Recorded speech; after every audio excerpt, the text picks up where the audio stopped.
Alors aujourd'hui, c'est en fait une cérémonie qui est un accompagnement et un accomplissement de tout un process. Parce que nous avons commencé en fait le 7 mai et aujourd'hui c'est la dernière journée de tout un processus. Et ces 4 jours ont été dédiés en fait à trouver tous les moyens possibles pour faire se souvenir des sacrifices qui ont été faits par nos aïeux, par nos parents, durant la Seconde Guerre mondiale. Et c'est important de le rappeler et nous avons essayé de trouver plusieurs routes différentes pour faire cette promotion. Tout d'abord, nous avons organisé des masterclass dans lesquelles des jeunes faisaient des échanges en termes de leur pratique de danse et les techniques de danse entre la Russie et le Sénégal. Et on en a profité pour parler un petit peu de ce qui est une structure. Ensuite, nous avons fait un spectacle à Blaise Senghor dans lequel les thèmes qui ont été abordés, c'était différents thèmes qui sont rattachés à la souffrance, au travail de la femme, à la séparation des couples, à l'anxiété qui va sur le fait que le soldat est parti en guerre et on ne sait pas quand est-ce qu'il va revenir. Et donc, tous ces thèmes, tout ce que l'on a fait, c'était pour à chaque fois essayer de ramener au présent ce qui s'est passé au passé. Et aujourd'hui, c'est la quintessence même de cela.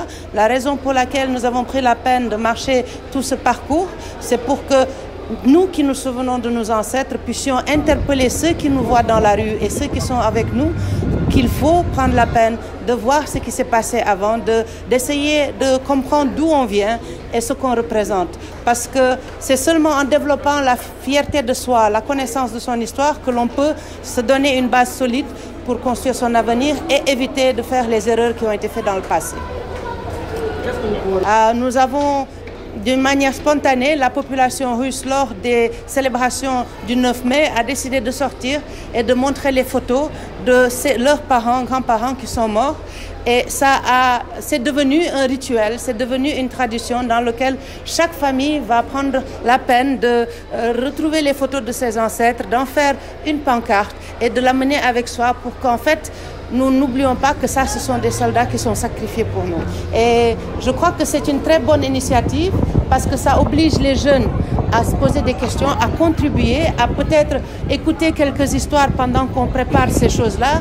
Et demain, quand nous ne serons pas là, eux, ils vont continuer cela. Et ça, c'est important. Parce que je trouve que ça, nous devons vraiment essayer de l'instiller au Sénégal. Et si nous pouvons copier les Russes de ce côté-là, nous aurons fait un grand pas. Cette année, je sais qu'on a beaucoup parlé des tirailleurs sénégalais, mais je trouve qu'on n'en a pas parlé assez. Et il faut qu'on continue à en parler pour renforcer cela, pour que chaque enfant sénégalais sache qui étaient les tirailleurs sénégalais, pourquoi c'était important de se souvenir d'eux, quelle était leur contribution et comment leur vie a influé l'histoire du Sénégal que nous avons aujourd'hui. Vous savez, dans la vie, il faut toujours commencer de manière incrémentale. La première, on l'a fait à l'île de Gorée parce qu'on voulait savoir si c'était possible. La deuxième, on l'a fait entre Soukhomone et le musée de Forces armées. Et cette année, on l'a fait entre la place Indépendance et ici. Et peut-être, Dieu nous permettant, l'année prochaine, nous allons faire non seulement un parcours plus long, mais nous serons en mesure d'impliquer plus de personnes. Cette année, des étudiants du lycée de la Fosse se sont joints à nous et nous allons faire en sorte pour que chaque année, on ait plus de jeunes qui participent. Et pas seulement dans la marche, mais dans la préparation dans la marche. Parce que si on les incite à faire des tableaux comme nous, à rechercher chez eux des photos, des histoires relatives à leurs aïeux qui ont fait une guerre, la guerre, n'importe laquelle, nous allons leur pousser à s'intéresser à notre histoire et ça, c'est quelque chose qui sera vraiment un bon objectif à atteindre.